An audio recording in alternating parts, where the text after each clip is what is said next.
अस्सलाम वालेकुम, this is me doctor Fatima. तो आज का जो हमारा टॉपिक है जो हम इस वीडियो में स्टडी करेंगे वो है बेसिकली प्लीका सिंड्रोम।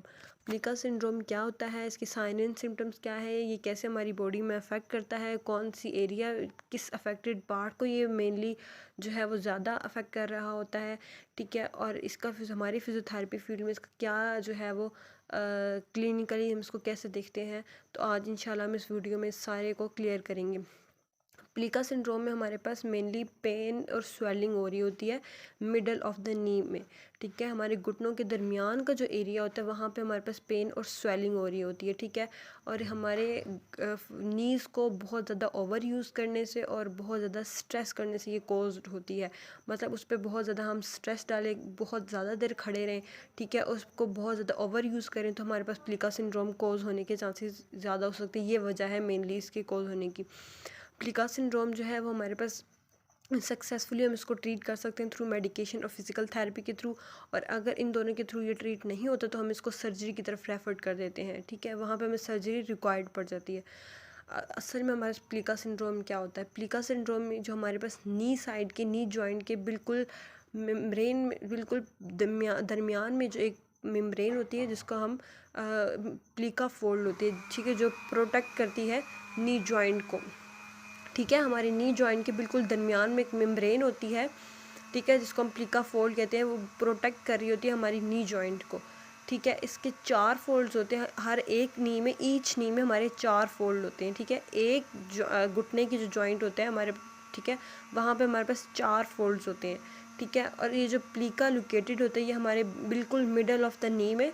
ठीक है, और बिकम्स इरिटेटेड। ठीक है, अच्छा, इसको हम प्लीका सिंड्रोम भी कहते हैं, जिसमें हमारे पास पेन, स्वेलिंग और इंस्टेबिलिटी कॉज्ड हो रही होती है। ठीक, नेक्स्ट हम बात करते हैं medial plica syndrome.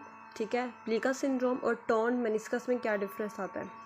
Torn meniscus में ये होता है कि हमारे उसके इन दोनों के साइन एंड सिम्टम्स दोनों के सेम होते हैं। प्लीका सिंड्रोम के और टॉर्न मेनिस्कस के दोनों के सिम्टम्स बिल्कुल सेम है, लेकिन दोनों की कंडीशंस डिफरेंट हैं। ठीक है, अगर एक पर्सन है उसकी टॉर्न मेनिस्कस है, ठीक है, उसको पेन और टेंडरनेस होगी उसकी जॉइंट की, नी जॉइंट के ऊपर। ठीक है, और अगर किसी एक दूसरा इंसान है उसको जिसको उसको प्लीका सिंड्रोम है तो उसको क्या होगा, पेन होगी जॉइंट के ऊपर वाली, थोड़ी सी ऊपर वाली साइड पे, अबव द जॉइंट लाइन।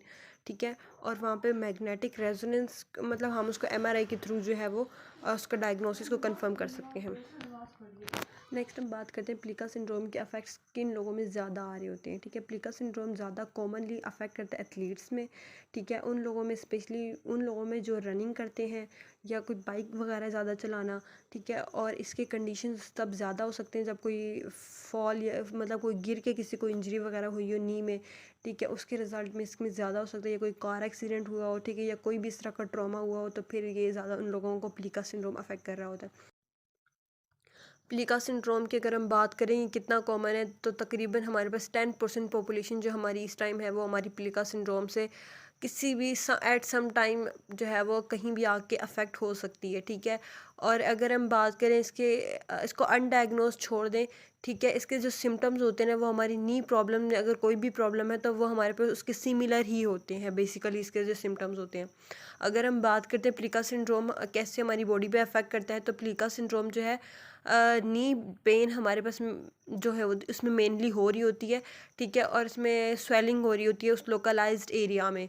ठीक है, और इसके बाद हमारे पास हमारे घुटनों से जो होते हैं ना, घुटनों से हमारे पास पॉपिंग और क्लिकिंग साउंड्स आ रही होती हैं। ठीक है, हमारी रेंज ऑफ मोशन भी जो वो रिड्यूस्ड हो जाती है। ठीक है, रेंज ऑफ मोशन जो है वो डिक्रीज्ड हो जाती है। हमारे पास पॉपिंग और क्लिकिंग जो साउंड्स होती हैं उसमें हमारे पास जो है वो नी से आ रही होती है ड्यूरिंग बेंडिंग एंड फ्लेक्सिंग। जब हम कर रहे होते हैं ना, एक्सटेंशन में लेके जा रहे होते हैं अपनी लेग को, या फ्लेक्शन में लेके जा रहे होते हैं, तो हमारे पास पॉपिंग और क्लिकिंग साउंड्स आ रही होती हैं।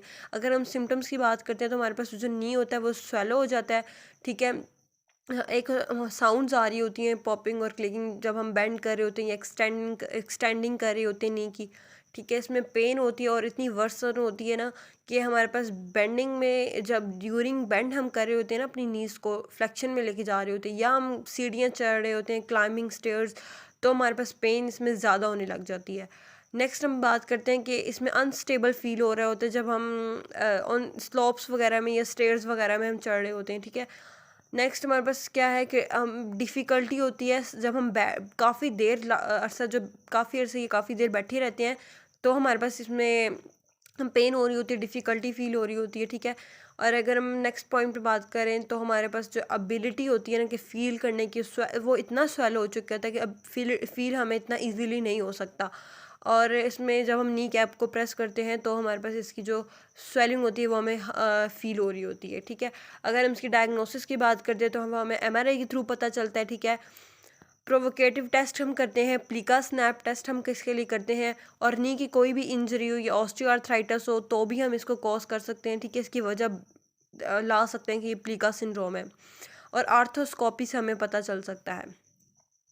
अगर हम इसकी ट्रीटमेंट की बात करें, ठीक है, प्लीका सिंड्रोम की, तो हमें इसके लिए रेस्ट करना चाहिए, ठीक है। उसकी हीलिंग को प्रमोट करने के लिए, अवॉइड करना है हमें उसकी एक्टिविटीज़ को। ज़्यादा हमने हिलाना जुलाना नहीं है टांग को अपनी, ठीक है। नी को हमने रेस्ट में ही रखना है। उसको हमने नेक्स्ट हमारे पास है, हमने आइस अप्लाई करनी है, ठीक है। कोल्ड कंप्रेसिंग अप्लाई करनी है, नी को आइसिंग करनी है, ठीक है। जिससे हमारे पास उसकी पेन रिड्यूस होगी, इन्फ्लेमेशन रिड्यूस होगी, ठीक है। और ये हमने जो आइसिंग अप्लाई करनी है वो तकरीबन हमने 15 मिनट्स के लिए करनी है और हर 3 घंटे बाद करनी है। 15 मिनट के लिए करनी है और हर 3 घंटे बाद करनी है। सेकंड हमारे पास है, अगर हम इसमें कोई मेडिकेशंस वगैरह देंगे तो वो non steroidal anti inflammatory drugs आ जाएंगी, ठीक है। जिसमें हमारे पास आइबुप्रोफेन आ जाती है, ठीक है। नेप्रोक्सिन सोडियम आ जाती है, जो हमारे पास हेल्प करेंगे इसकी रिड्यूस करते हैं इन्फ्लेमेशन को, डिस्कम्फर्ट को, पेन वगैरह को जो है वो रिड्यूस कर रही होती हैं। स्टीरॉयड इंजेक्शन में इस पे लग रहे होते हैं, ठीक है। जो हमारे पास कॉर्टिकोस्टीरॉयड इंजेक्शन आ जाते हैं, ठीक है, जो हमारे पास नी की पेन को ईज़ की तरफ लेकर जा रहे होते हैं। अगर हम इसकी प्रिवेंशन की बात करते हैं तो हमारे पास प्रिवेंट होता है प्लीका सिंड्रोम, ठीक है। सेवरल थिंग्स होती हैं जो हम इसके रिस्क को रिड्यूस करवा सकती हैं। फॉर एग्जांपल, क्या हमारे पास हमने उसकी ओवर यूज़ को अवॉइड करना है, नी जॉइंट को, ठीक है। उसको कंफर्ट की तरफ लेकर जाना है, ठीक है। रेस्ट की तरफ हमने ज़्यादा रखना है। उसमें रूटीन में हमने न्यू एक्सरसाइजेज वगैरह करते रहना, ठीक है, जो हमारे पास इसकी स्ट्रेंथ को मेंटेन करेंगी, मोबिलिटी को मेंटेन करेंगी, ठीक है। मोबिलिटी हमारी लेग्स की मेंटेन करेंगी, एंकल्स की मेंटेन रखेंगी और फीट की भी मेंटेन रखेंगी। अगर हम इसकी फिजियोथेरेपी मैनेजमेंट की बात करते हैं तो हमने इसकी क्वाड्स की स्ट्रेचिंग करवानी है, हैमस्ट्रिंग की स्ट्रेचिंग करवानी है, और कॉफ की स्ट्रेचिंग करवानी है, और बटक की स्ट्रेचिंग करवानी है। हैमस्ट्रिंग, क्वाड्रिसेप्स, काफ और बटक, इन सब की हमने स्ट्रेचिंग एक्सरसाइजेस करवाते रहने हैं, ताकि जो है हम प्लीका सिंड्रोम से हम जो है वो थोड़ा बहुत बच सकें, ठीक है। इसका टर्मिनल लेग एक्सटेंशंस वगैरह करवानी है, ठीक है। फॉर एग्जांपल, हमने इसको बिठा देना, ठीक है। उसकी जो फ्लोर पे बिठा के हमने उसकी लेग आउट स्ट्रेच करवाते रहना, ठीक है। उसके हमने नी के नीचे टॉवल राउंड करके रख के हमने कहना कि नीचे टॉवल को पुश करें नीचे, और ये हमने रेपिटेशंस 10 सेकेंड्स तक करवाते रहना है, ठीक है, अगेन अगेन। इससे क्या होगा, स्ट्रेचिंग एक्सरसाइज से उनकी जो है वो मोबिलिटी जो है वो इम्प्रूव होती रहेगी।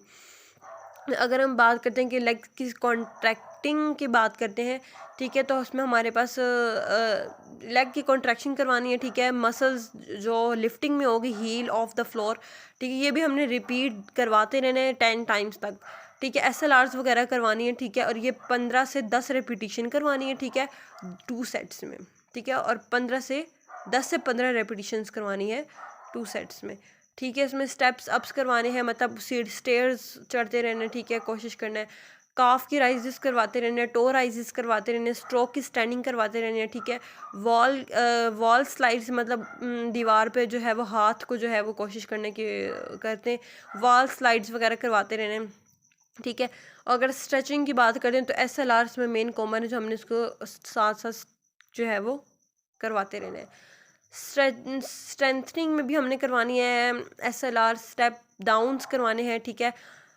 जो सिंगल लेग काफ राइजेस करवानी है, ठीक है, टो राइजेस करवानी है, स्ट्रोक स्टैंड पिकअप्स करवाने हैं, मिनी स्क्वाट्स करवाने हैं, ठीक है। उसमें ये हमारे पास 3 से 4 हफ्ते में जाके इसमें पूरा जो है वो तकरीबन ठीक हो जाता है। 3 हफ्ते भी लग सकते हैं इसमें, ये 4 हफ्ते भी लग सकते हैं, जिससे ये आहिस्ता आहिस्ता जो है वो ठीक हो सकता है, ठीक है।